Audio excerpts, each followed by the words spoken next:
I think for the first time, a miracle has occurred. So the clouds have parted. There's a rain of sunlight that has shined down upon us. The Russian government isn't lying. Igor Girkin got arrested. Can you believe it? I never thought it would happen. I'm a pessimist. I thought, he would never see a day in a prison cell. This war criminal, murdering piece of shit. This guy who personally said, he said he pulled the trigger on the whole war. Now, I don't know if I believe him. I think he might be just hyping himself up. But for a moment, let's say he was right and he was the one who pulled the whole trigger on this war. And whether or not he pulled the trigger on this war, he was heavily involved in the annexation and conquering of Donetsk and Luhansk. He held Crimean politicians at gunpoint as they were annexing Crimea. He helped shoot down the Malaysian plane, which he was convicted for as a war crime in an international criminal court. This guy deserves to be behind a prison cell for the rest of his life. But what did him in, what did this guy in, was not his horrific, actions in Ukraine. It was not him admitting to committing war crime after war crime. It wasn't his conviction in the International Criminal Court.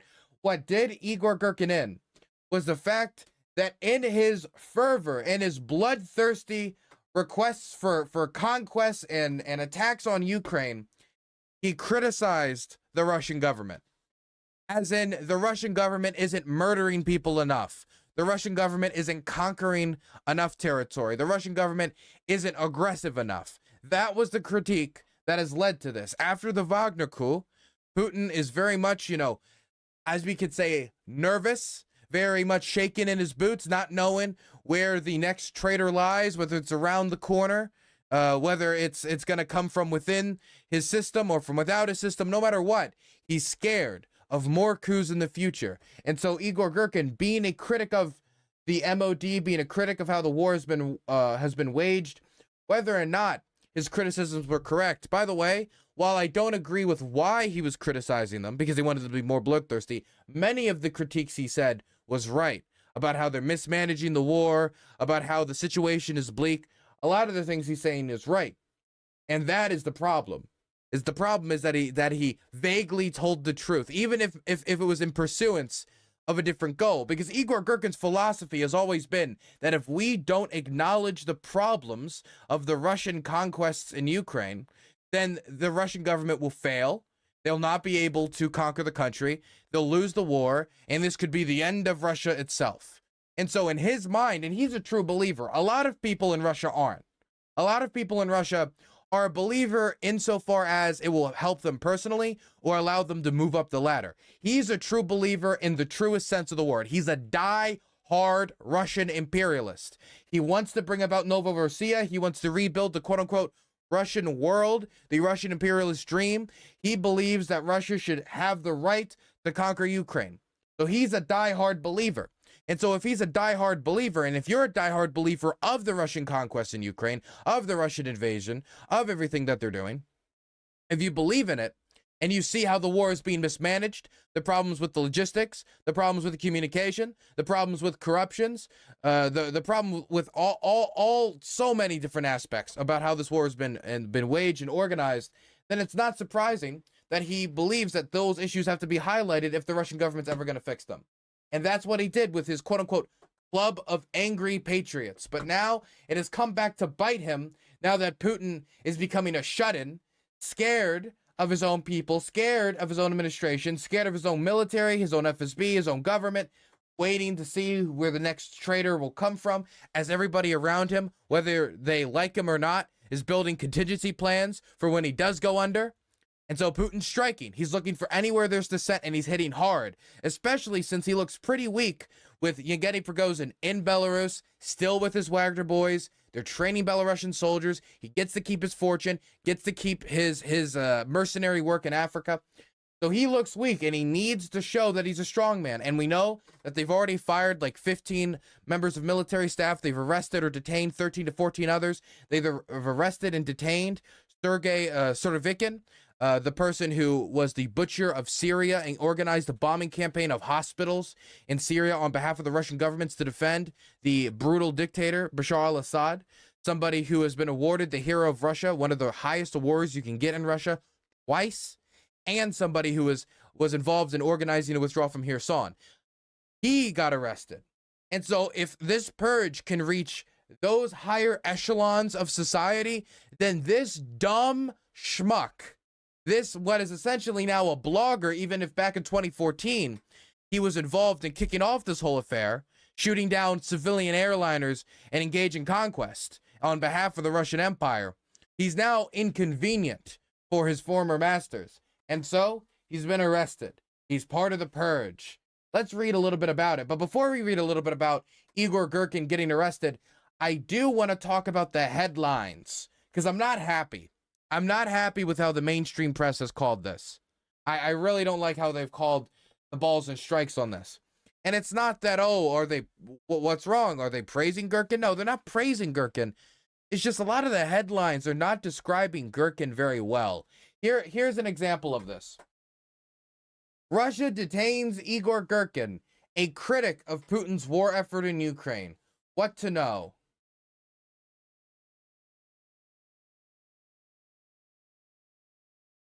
Igor Girkin is a convicted war criminal, convicted for shooting down the Malaysian plane, killing hundreds of civilians. He has admitted to holding Crimean politicians at gunpoint to force the dissolution of the government and the annexation by Crimea. He was involved in conquests in Donetsk and Luhansk, in violence, in pushing propaganda, and has been a bloodthirsty advocate in favor of the war. This title makes it sound like he's against the war. Not that he's a bloodthirsty war criminal whose main mistake was being too bloodthirsty even for Putin. That's not the message that's sent across here. And I understand that if you read the article, it's going to go into more detail and there's a byline. But I don't know, man. It feels like they're burying the lead a little bit on this one, if you get what I'm saying. Moving on from that complaint, though, let's read the article. Russian investigators on Friday detained a leading nationalist critic of the country's conduct of the war in Ukraine, and assigned that last month's brief mutiny by Wagner mercenaries has further reduced tolerance of any dissent, even amongst those who support Moscow's invasion. Again, just put it in the title, whatever. Igor Girkin, also known as Strelkov, was detained in his apartment by investigators who accused him of engaging in extremist activities. You know what? I think for the first time, a miracle has occurred. So the clouds have parted. There's a rain of sunlight that has shined down upon us. The Russian government isn't lying. I mean, if you could say anything about Igor Girkin, he was certainly involved in extremist activities, huh? Even if they're looking at it in a little bit of a slightly different way. His wife, Miroslava, sent in a post on Telegram messaging app. RIA Novosti, a Russian state news agency, confirmed Mr. Girkin's detention, citing his lawyer. Who is Girkin? A popular nationalist blogger, Mr. Girkin has been increasingly critical of the Russian army's leadership and the way it has managed the war in Ukraine. He has argued for a more robust mobilization of Russian society and its economy to support the Russian war effort, as well as a purge of those who oppose the invasion. Oh, man. Ah, man, be careful what you wish for. Purge. Purge. Purge. Wait. No. No, not me. Not me. Oh, my God. The irony. He escalated his criticism in recent days, launching personal attacks against Vladimir Putin, whom he referred to as a nothingness, who managed to throw dust in the eyes of a large portion of the population. Ooh, there's the problem. In Russian society and amongst Russian military bloggers, there are people that you can criticize, and there are people who you can't criticize. You can get away with criticizing Sergei Shoigu, the Russian defense minister. You can get away with criticizing Gerasimov, depending, as long as you keep it measured to some degree, you can get away with it.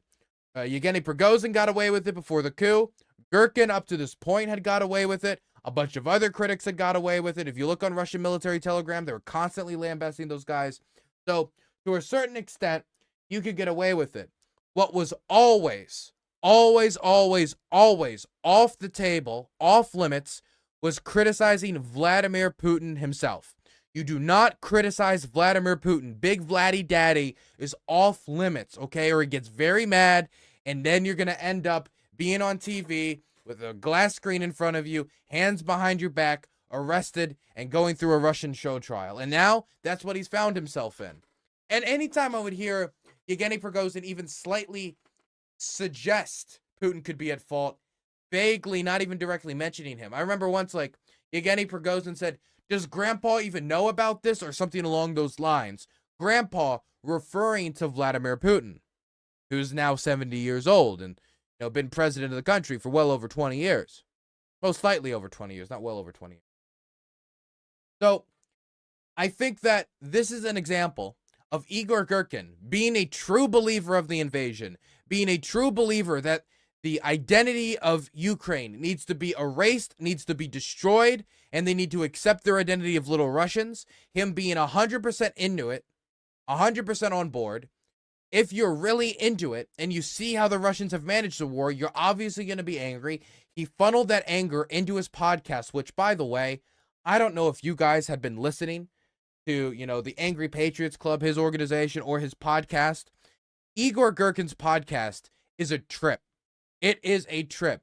Me and some of my friends, we would sit around and we would smoke and we would watch Igor Girkin's podcast and we'd listen to him as he'd be like, these goddamn Jews are mismanaging the war in Ukraine, yada yada, and he'd go off and off and off and off and off, and he'd get not only horribly racist, horribly bigoted, horribly homophobic, but then he'd lambaste Russian government officials. And even though is horribly racist and homophobic, and I guess, in the hardcore Russian nationalist world, they are horribly racist and homophobic, but you got to hear into the view of a community that was on suicide watch 24/7. The Russian military bloggers who have a general idea of what's actually going on. You know what I mean? When you actually know what's going on in Russia and you're in favor of the war, you're terrified right now. When you're listening to Yevgeny Prigozhin during his march on Moscow, he was talking not only about the war all being a sham, but that the war could be lost at any moment. In the days prior to him invading, and I remember I released a segment on my YouTube channel, which ended up kind of being hilarious, because at the end of that segment I said, Yevgeny Prigozhin has criticized the government every single which way, but I'm kind of getting bored of it. Yevgeny Prigozhin needs to do something interesting to keep me, to keep my attention. 2 days later after I said that, he did his coup. But Yevgeny Prigozhin, 2 days before the coup, he was talking about how the Ukrainians are likely to take back Mariupol. That if things don't change, that the Russians are going to lose Mariupol, they're going to lose the rest of Kherson, they're going to lose Zaporozhye, and they're going to be left trying to scrape up the pieces, trying to salvage whatever they can. And that the Russians need to dig in. This is while, right now, the Russians are building up 100,000 soldiers in Kharkiv with 900 tanks, 555 artillery guns. And let me tell you, they're really building it up serious over there. I just got back from Kharkiv. I went up there to film with artillery crews, and I was filming with some pretty crazy people, from what I've been told, who have, I would say, like a high tolerance for danger, and they told me not to come, because they were getting shelled like 14 to 15 times a day, man. 14 to 15 times a day. So it shows that the Russian government still isn't taking their advice. They're still not completely digging in. And they're still on the attack. And so if the Russian government's still mismanaging logistics, you still got Shoigu in a position of power, you still have Gerasimov in a position of power, and you still truly believe in this, eventually these emotions boiled over for Girkin. He went too far, he criticized Putin, the person you can't criticize, and now he is facing the consequences of that. He asked for purges of everyone else, and now it has come around and bit him in the ass. The country cannot survive another 6 years of this cowardly mediocrity at the helm. Damn, man, he called Putin. Oh my God, really? He called Putin a coward? Man, I'm surprised the dude's still breathing.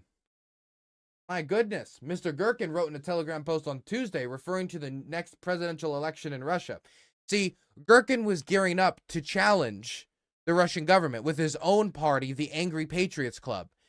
Now it doesn't look like that's going to happen. But as he was getting more and more critical, he was building up something that could be considered opposition.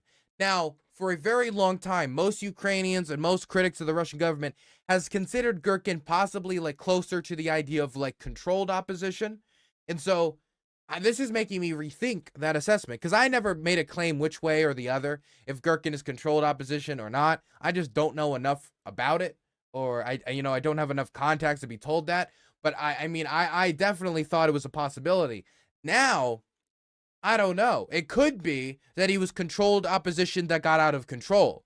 And he's another example of what happened with Purged. Somebody who, to an extent, was controlled opposition, put into a position of power so he could act as a check on the Russian MOD. The government in Russia is very scared, Putin specifically, of, a hero figure rising out of the Russian military, of there being opposition building in the Russian military so they can organize a coup against Putin.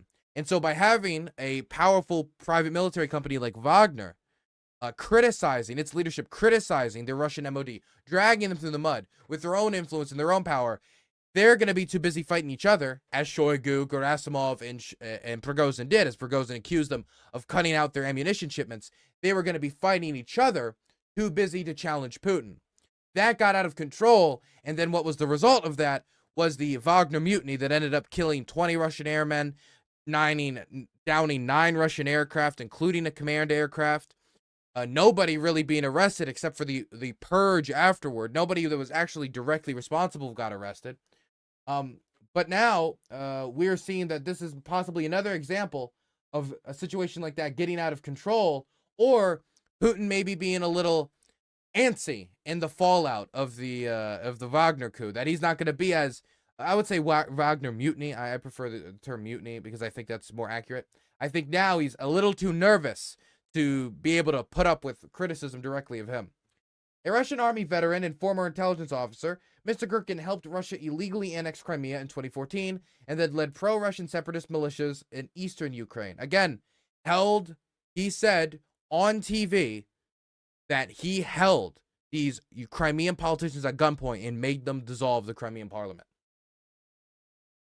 With his ruthless discipline, he earned a reputation as a decisive commander. In May of 2014, he was appointed defense minister of the Donetsk People's Republic, a separatist entity that claimed the territories of the Donetsk region of Ukraine.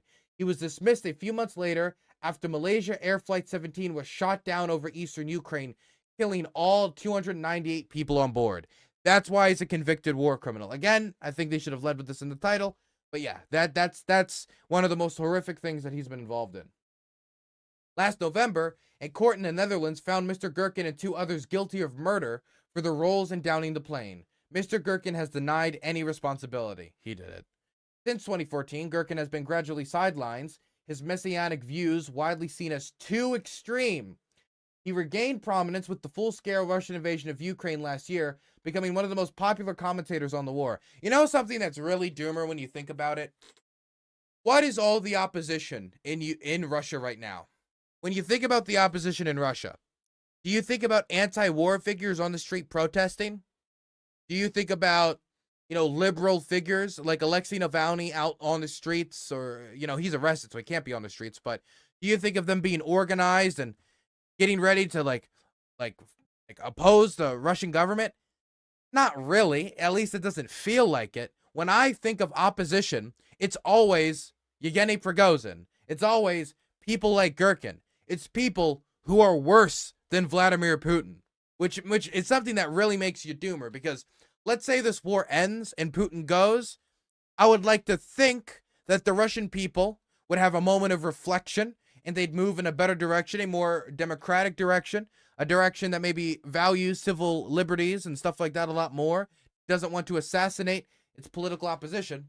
But there's a good chance that people like Girkin would take the helm, or would at least be heavily involved in that post-Putin Russia as strong political factions, or just straight up taking over the country. Even if it isn't Girkin or Prigozhin, it could always be somebody, some nationalistic Russian military commander who blames so-and-so group, no matter who it is, for undercutting their war efforts and making them lose the war, and then directing them maybe towards Georgia, or directing them towards Moldova and trying to reignite the Transnistrian conflict, or possibly cracking down in Chechnya, or in other regions of the country where dissent could possibly bubble up in the fallout of the war and the economic fallout of not only losing the war, but all of the sanctions. So this is something that's always made me quite doomer, is that people think that post-Putin Russia is going to be better. And I do think if Putin was to die right now, that'd be good. I think it would destabilize Russia's ability to support the war.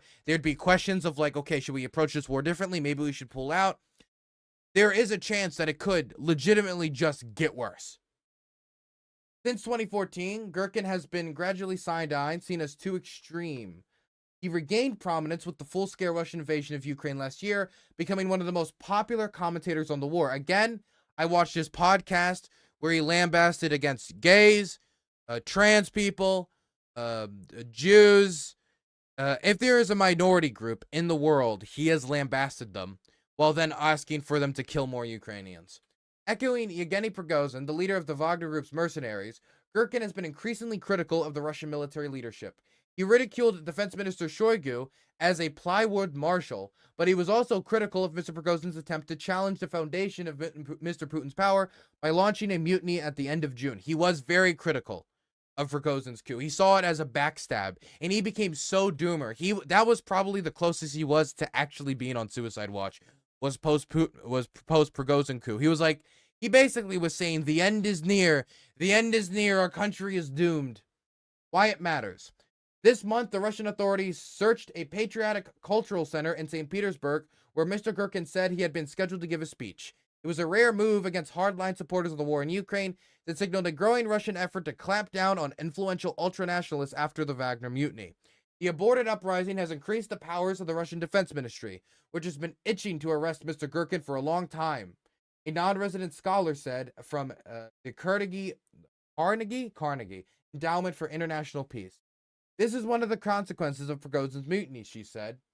The army has gained more political opportunities to suppress its opponents in the public space. I wouldn't expect it to turn into something massive. The most radical ones may be persecuted, so the rest will be more careful. I do think that is probably the most likely consequence. I don't think they're literally going to take every radical supporter of the war and arrest them. It probably wouldn't be that smart to undercut all of your radical support for the war. Anyway, everything else is kind of like trimmings on the side. So, Girkin gets arrested. What happens? Well, for the first time in a long time, Russians are on the street protesting. Not the war, not the invasion. They're protesting the arrest of Igor Girkin, the war criminal. Can you believe that? Can you believe that? The first time we see Russians on the street protesting in like over a year and a half isn't because they're like, man, Putin has gone too far with this war. He sent my brother to die. He sent my father to die. He sent my son to die. The war has been mismanaged. A lot of the jobs have left. The economy's in the shitter. The ruble is losing value. My savings have all been destroyed by the devaluation of the ruble. The artificial valuation that the government held up is falling apart. No. None of that. It is the war criminal, Igor Girkin, the convicted war criminal, Igor Girkin, getting arrested. That was the final straw. That was the final straw. Now, of course, stuff like this is most likely going to get less of a response than, say, an actual anti-war, anti-Putin protest. But still, I do think it does spell not the best omen for how the public discourse in Russia is going to go in the immediate future.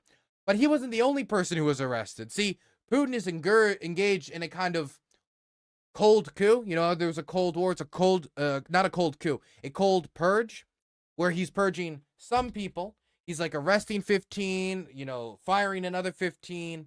And now he's arrested Girkin. But they also arrested Pavel Gubarev. Now, who is Pavel Gubarev? Well, Pavel Gubarev was arrested by the Ukrainian government back in 2014 for challenging the territorial integrity of Ukraine because he was trying to organize secessionist movements to destroy Ukraine. And then there was not really massive protests, but there were protests against him being arrested from hardcore Russian nationalists. And he was eventually exchanged. It was a prisoner exchange for him. He then declared himself the new head of the Donetsk People's Republic, this secessionist movement from Ukraine. He was immediately sidelined, immediately kicked to the curb. 2 years later, for a very brief period of time, he was made the mayor of a locality.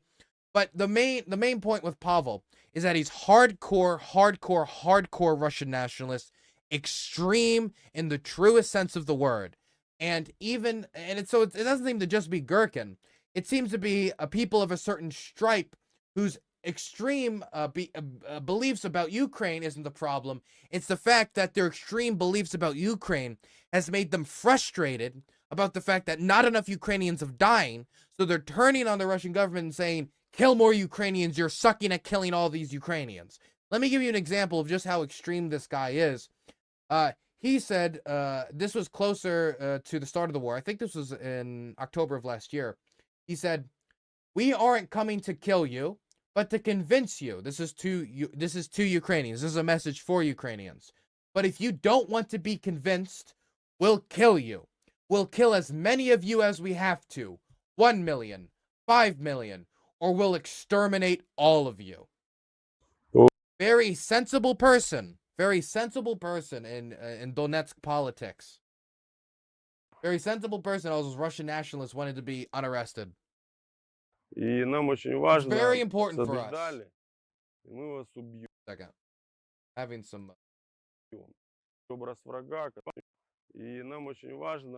Very important for us. Oh. Okay, I guess my computer has decided. Oh, there we go. I think it should work like this. Never mind. Let me try it this way. It's been very important for us. But if you don't want us to change your minds,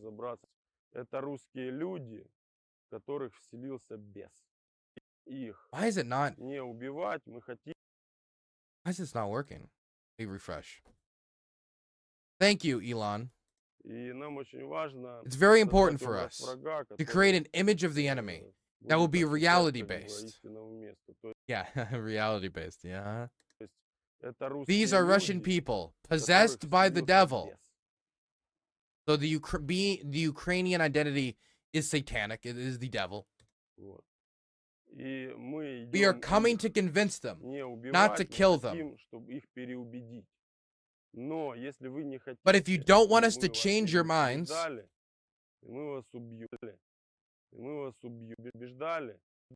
stupid people who can't figure out what is happening,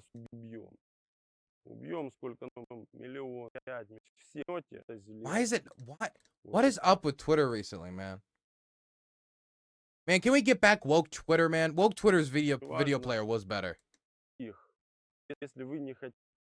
Okay, apparently this isn't working. Basically, he says kill all the Ukrainians. You get the idea. We aren't coming to kill you, but to convince you. But if you don't want to be convinced, we'll kill you. We'll kill as many as we have to. 1 million, 5 million, or exterminate all of you. So that is the type of guy this is. He got arrested as well. They were protesting his arrest for the second time now.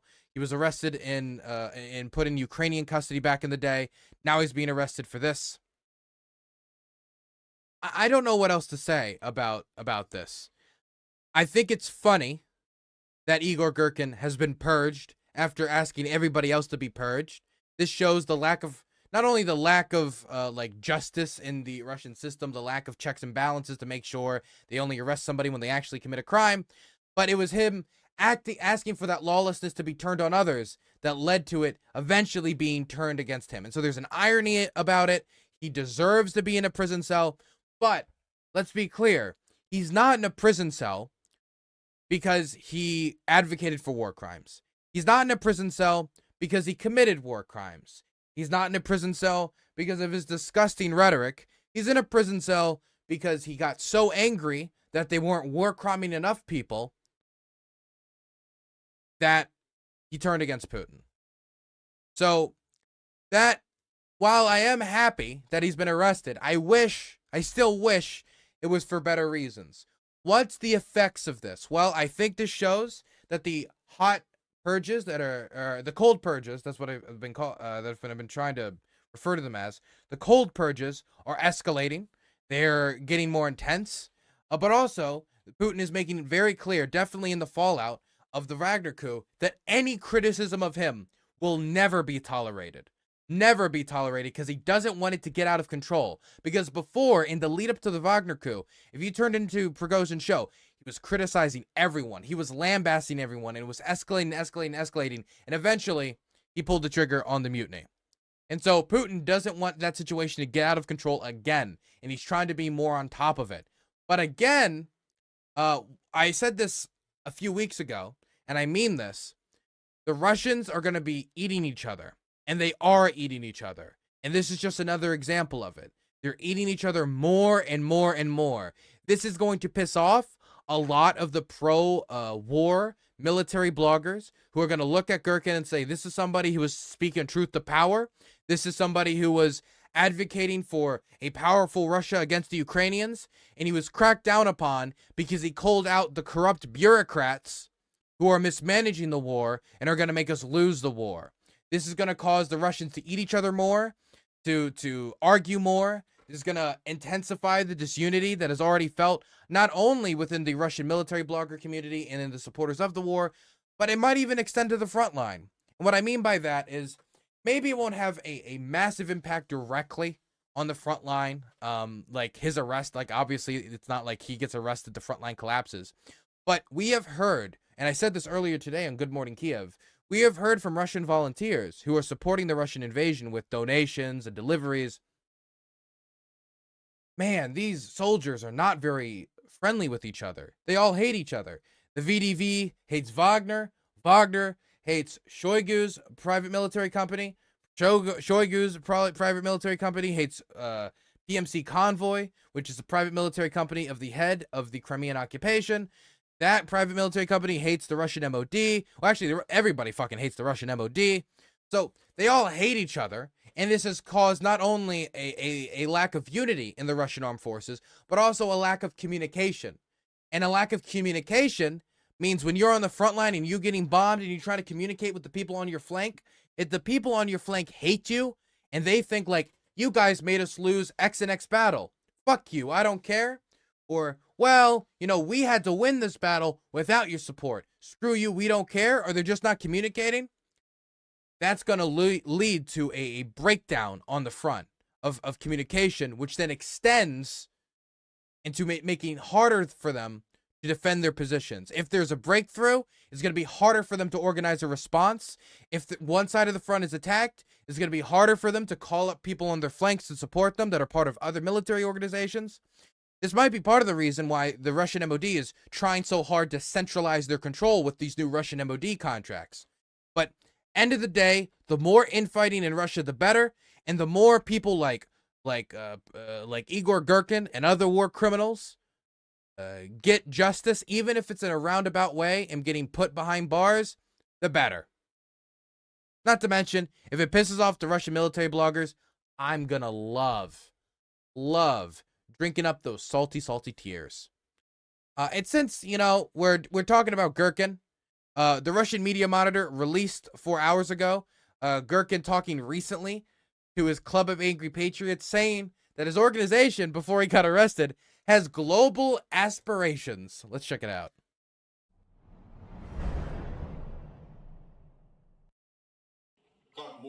How can you fight? How can you mobilize the economy, the industries, and the army? How can you inspire the soldiers to go into battle if it isn't clear what you're fighting for and what is the formal criteria of victory? What would be a successful outcome of the operation versus the unsuccessful outcome for Russia? What are your social ideals? How do you see the space that should form as a result? Okay, so this is the other guy that got arrested. I believe that the goal of the special military operation is the liquidation of Ukrainian nationhood. So again, this guy has been pretty set on genocide. He said earlier, if you don't accept being Russian, you will be killed. We will kill you. He's still pretty set on cultural annihilation and national annihilation of the Ukrainian people. The existence of by the way, these were the people, these are the separatists that separated in 2014. These are the type of people that were leading that movement. When you hear people talk about, oh, the separatists, they just want to be part of another country. These are the people. These are the people right here. These type of maniacs, homophobic, unbelievably bigoted, unbelievably nationalistic, and just low-key genocidal. I mean, Girkin's maybe slightly more low-key genocidal. This guy's just openly genocidal. He proclaimed himself to be the leader of Donetsk and then was appointed mayor. No matter, even though this is how he conducts himself. Eventually he was sidelined, but even then he still was a prominent voice in the pro-war crowd in the Russian nationalist community.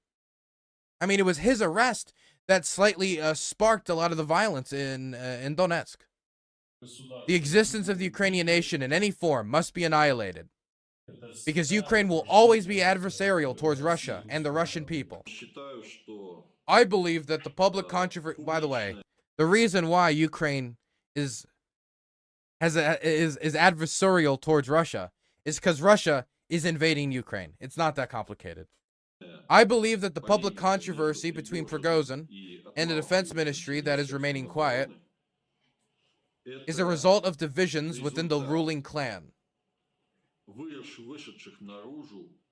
that are coming up to the surface.